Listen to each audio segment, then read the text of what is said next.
गुजारिश करूँगा अली आतिफ साहब को, जो इस वक्त यहाँ शौकत खानम हॉस्पिटल के तवज्जुह से अपने यहाँ ब्रोशर भी उन्होंने दिए और अभी अपने ख्यालात का इज़हार भी करेंगे।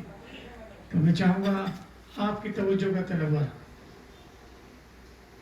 बराए मेहरबानी। और ये कराची का शौकत खानम हॉस्पिटल है, हमारे बुज़ुर्गों को और हमारी सबकी टीम को इसकी बहुत सख्त ज़रूरत है। ये अपना मतलब पहले बयान करने, फिर मैं इंशाअल्लाह ताला कुछ गुजारिश करूँगा जब तक सदर साहब आ जाएंगे। अस्सलाम वालेकुम।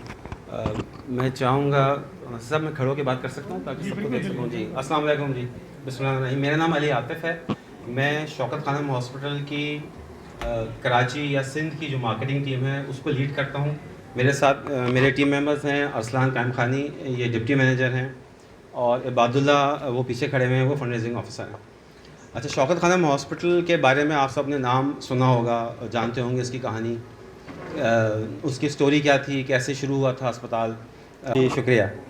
आज से कुछ हफ़्ते पहले हम इरफान साहब से मिले थे उनके दफ़्तर में, और रिजवान इरफान साहब से, और उनसे शौकत खानम हॉस्पिटल कराची के बारे में उनसे बातचीत की थी और उनसे सपोर्ट की रिक्वेस्ट की थी। तो उन्होंने हमें आज उनकी तवसत से हम यहाँ मौजूद हैं। तो रिजवान साहब का बहुत शुक्रिया, नासिर साहब आपका बहुत शुक्रिया, सलीम मेमन साहब आपका बहुत शुक्रिया, आपने हमें बुलाया। आप तमाम मेम्बरान का बहुत शुक्रिया जो केडा के मेंबर्स हैं।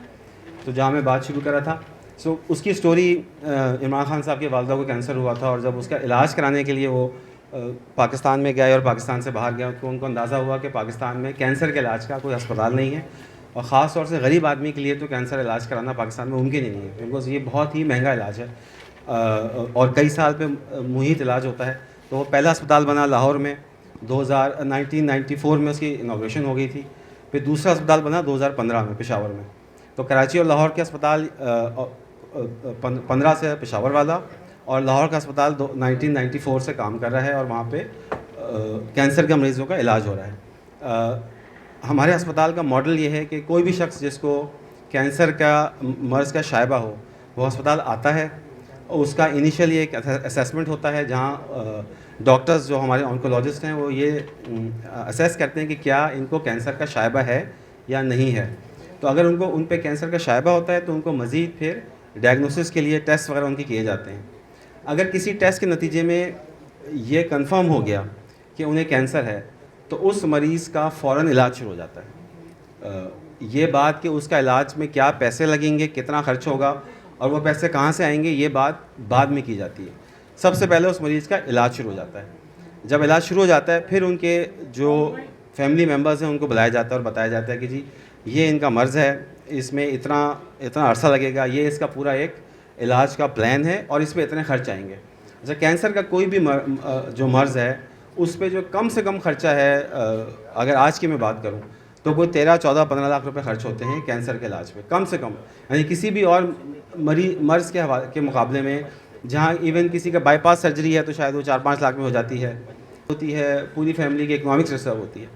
तो जिस तरह के मरीज़ हमारे पास आते हैं, उनमें अक्सरियत 75% मरीज़ वो हैं जो किसी किस्म के कैंसर के इलाज के ऊपर पैसा नहीं खर्च कर सकते, अफोर्ड नहीं कर सकते। तो सारा प्रोसेस होने के बाद जब किसी मरीज़ के या उनकी फैमिली मेम्बर्स को बताया जाता है कि जी ये इलाज है और इस पर ये पैसे खर्च होंगे, और जब ये बात तय हो जाती है कि वो पैसे नहीं दे सकते हैं, वो कहें जी हम कुछ भी नहीं दे सकते, हम 1 रुपया भी नहीं दे सकते, उसका एक प्रोसेस है पूरा, जिसके नतीजे में ये डिटर्मिन किया जाता है कि इस बात में कितनी सदाकत है कि वाकई ये 1 रुपया भी नहीं दे सकते।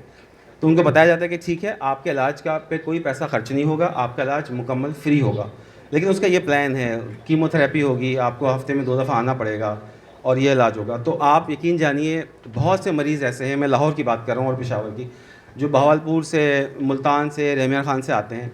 वो ये कहते हैं कि जो ये आप हमें फ्री इलाज ऑफ़र कर रहे हैं, हम ये फ्री इलाज भी अफोर्ड नहीं कर सकते, क्योंकि हम हफ्ते में 2 दफ़ा बहावलपुर से लाहौर नहीं आ सकते, हमारे पास वो किराए के पैसे भी नहीं हैं, या हम लाहौर आके रह नहीं सकते। अगर सुबह से शाम तक लाहौर में रहना है इलाज के लिए, कीमोथेरेपी के लिए, तो कोई अक्सरियत उनकी है जो कहते हैं कि ये फ्री इलाज भी हमारे लिए फ्री नहीं है, हम ये फ्री इलाज भी अफोर्ड नहीं कर सकते, हमारे मुल्क में गुर्बत का ये हाल है।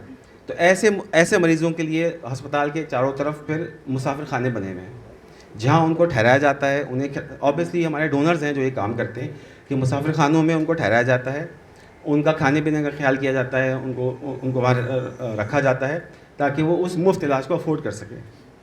تو یہ ہے جو اس ملک میں غربت کا حال ہے, اور جو کینسر کے مریض ہیں وہ جس مشکل سے گزر رہے ہیں. اچھا, اس میں سندھ خاص طور سے اور بلوچستان میں حالات اور خراب ہیں. ایک اسٹڈی کی گئی تھی جس میں پتہ چلا تھا کہ پورے ملک میں, پاکستان میں کوئی 3 سے 4 سال کے دوران جتنے کینسر کے نئے مریض تشخیص ہوئے ہیں اس کا کوئی 35% سندھ سے تھے. اگر آپ اس کو کمپیئر کریں گے جو ہماری آبادی کا تناسب ہے سندھ کا ورسز باقی, تو یہ بہت ہی ڈسپروپورشنل ہے. یعنی آبادی 35% سندھ کی نہیں ہے پاکستان کی, لیکن کینسر کے مریض 35% سندھ سے آ رہے ہیں, بیکاز یہاں حالات اور زیادہ خراب ہیں. دیکھیں, کینسر کی بیماری ایسی ہے کہ لوگوں کے پاس بنیادی سہولت ہی نہیں ہے صحت کی, تو لہٰذا وہ ان کے معمولی بیماریاں بھی کینسر میں تبدیل ہو جاتی ہیں. سو سندھ میں اور بھی زیادہ ضرورت ہے کہ یہ کینسر کا اسپتال بنے. پورے پاکستان میں کسی بھی ایک سال میں تقریباً 2 لاکھ کینسر کے نئے کیس ڈائگنوز ہوتے ہیں. نئے کیس ڈائگنوز کا مطلب یہ ہے کہ رپورٹ ہوتے ہیں, یعنی کہ یہ وہ لوگ ہیں جو کسی نہ کسی ڈاکٹر, کسی میڈیکل سینٹر تک پہنچ پائے, نمبر 1, یعنی ان کو اتنے شعور تھا کہ کسی نے کہا کہ بھئی آپ یہ ٹیسٹ کراؤ, اور ان کے پاس وہ 10, 12, 15 ہزار روپے تھے کہ وہ پہلا ٹیسٹ کراتے, جس کے بعد یہ پتہ چلا کہ ان کو کینسر ہے. اس سے کئی گنا زیادہ وہ لوگ ہوں گے جو کینسر کے مرض میں, اس تکلیف میں دنیا سے گزر جاتے ہوں گے.